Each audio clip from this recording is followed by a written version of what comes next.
আসসালামু আলাইকুম সুপ্রিয় শিক্ষার্থীবৃন্দ, আজকের ক্লাসের মধ্যে আমরা চেঞ্জিং সেন্টেন্স সম্পর্কে ডিসকাস করব। এখানের মধ্যে দেখো কয়েকটা एग्जांपल আছে আমাদের। প্রথম एग्जांपलটা বলছে কি মেক ইট ইন্টারগেটিভ, অর্থাৎ ইন্টারগেটিভ মানে প্রশ্নবোধক বাক্যে পরিণত করতে হয়েছে। তারপরে দেখো মেক ইট নেগেটিভ, অর্থাৎ নামবোধক বাক্য পরিণত করতে হবে। তারপরে এটা আছে ভয়েস চেঞ্জ, ভয়েস চেঞ্জের মধ্যে এটা প্যাসিভ করতে হবে, ঠিক আছে। এটাও ভয়েস চেঞ্জ, এটাও অ্যাক্টিভ ভয়েসের মধ্যে আছে, প্যাসিভ করতে হবে, ঠিক আছে। আর এটা হচ্ছে ডিগ্রি, এটা আছে সুপারলেটিভ ডিগ্রির মধ্যে কোল্ড, কোল্ডার, কোল্ডের সামনে লিখে সুপারলেটিভ ডিগ্রি ফর্ম, আর এটা পজিটিভ করতে হয়েছে, ঠিক আছে। তাহলে আমরা কথা না বলে ক্লাস শুরু করি, ঠিক আছে। এখন আমাদের ইউটিউব চ্যানেলে যারা নতুন তারা দ্রুত সাবস্ক্রাইব করে নিন, যাতে করে সহজে ক্লাসের ভিডিওগুলো পেতে পারেন, ঠিক আছে। তাহলে কথা না বলে আমরা আজকে ক্লাসটা শুরু করবো, ঠিক আছে। প্রথম যে एग्जांपल আছে কি মেক ইট ইনডাইরেক্ট মানে প্রশ্নবোধক বাক্য পরিণত করতে হবে। তাহলে এখানে দেখো হেল্পিং ভার্ব আছে কি আর পজিটিভ থাকে, তাহলে হেল্পিং ভার্ব যেটা দেওয়া হবে এটা প্রথমে চলে আসবে। তাহলে মানে অ্যাফার্মেটিভ সেন্টেন্স থাকে, তাহলে হেল্পিং ভার্বের সাথে নট লাগবে। যদি এটা নেগেটিভ থাকে তাহলে তখন নট লাগবে না, ঠিক আছে। তাহলে প্রথমে এখানে আর আছে, তাহলে আর এর সাথে যেন নট লাগাই তাহলে কি হইব আরএন্ট। তারপরে এর মধ্যে সাবজেক্ট আছে কি উই, তারপরে গোয়িং টু ঢাকা যেমন আছে তেমন পাবো, ঠিক আছে।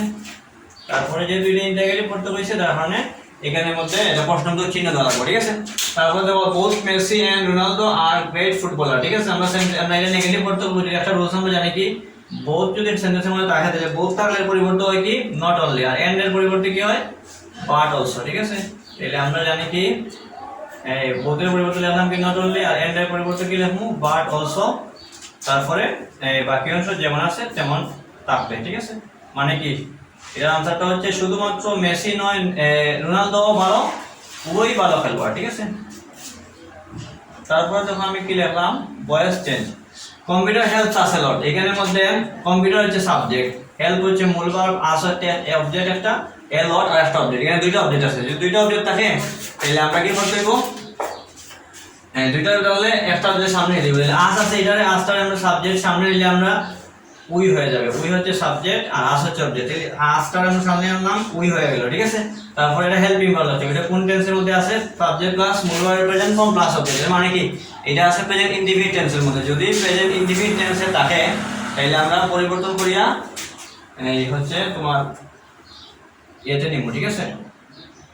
প্রেজেন্ট ইনডিফিনিট থাকে তাহলে আমরা সাবজেক্ট প্লাস মূল হেল্পিং ভার্ব বসাবো। তাহলে সাবজেক্ট হচ্ছে উই, উই যেহেতু প্লুরাল নাম্বার যার কারণে আর হবে উই আর, তারপরে মূল ভার্বের পাস্ট পার্টিসিপল ফর্ম হেল্প, তারপরে এ লট আর একটা অবজেক্ট, তারপরে প্রিপজিশন যে বাই, তারপরে সাবজেক্ট অবজেক্টে পরিণত এটা শেষে চলে আসবে, ঠিক আছে। তারপরে দেখো দা বয় স্যাটিসফাইড আছে, এখানে আস হচ্ছে অবজেক্ট, তাহলে আসটার সামনে আনলে গেলে উই হইলো। তারপরে এটাও কিন্তু past indefinite tense, past indefinite tense থাকলে সাবজেক্ট হিসেবে ওয়াই বা ওয়ার বসে, তাহলে এটা যদি উই যেহেতু প্লুরাল নাম্বার যার কারণে ওয়ার বসবে, ঠিক আছে। তারপরে মূল ভার্বের পাস্ট পার্টিসিপল ফর্ম স্যাটিসফাইড, তারপরে বাই প্রিপজিশন যে বাই, তারপরে সাবজেক্ট অবজেক্ট করে দিব দা বয়, ঠিক আছে।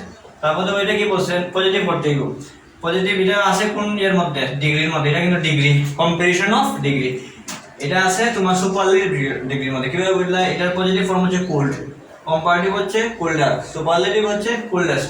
তাইলে এটা আমাদেরকে পজিটিভ করতে হবে, মানে কোল্ডেস্ট আছে সুপারলেটিভের মধ্যে, এটা আমরা কোল্ড বানাই দেব। কথাটা বুঝতে পারছি। আমরা একটা রুলস জানি কি যদি সেন্টেন্সের মধ্যে ওয়ান অফ দি তাকে দেওয়া আর পজিটিভ করার সময় আমরা কি ব্যবহার করি প্রথমে বেরিফাই ব্যবহার করি। এই সেন্টেন্সের মধ্যে ওয়ান অফ দি দেওয়া নাই, যার মানে যেটা কোল্ডেস্ট মানে এখানে ওয়ান অফ দি কথা দেওয়া নাই, যার মানে কি লিখবো আমরা বেরিফাই দিয়া শুরু করা দরকার নেই। ওয়ান অফ দি না থাকলে নো আদার দিয়ে শুরু করতে হবে, নো আদার। তারপরে আমাদের রুলস হচ্ছে মানচিন বাংলাদেশ মানে সুপারলেটিভের পরের অংশ। তারপরে যে কাজটা করতে হবে হেল্পিং ভার্ব বসাইতে হবে, এখানে হেল্পিং ভার্ব আছে কি is, no other month is in Bangladesh is, তারপরে সো এটা কুল হচ্ছে পজিটিভ ফর্ম, তারপরে এস, তারপরে প্রদত্ত সেন্টেন্স সাবজেক্ট হচ্ছে জানুয়ারি, ঠিক আছে। এই শেষ। আশা করি সবাই বুঝতে পারছো, যদি বুঝতে না থাকো তাহলে তোমরা কমেন্ট সেকশনে বলবা, ঠিক আছে। সবাই ভালো থাকো, সুস্থ থাকো, আসসালামু আলাইকুম।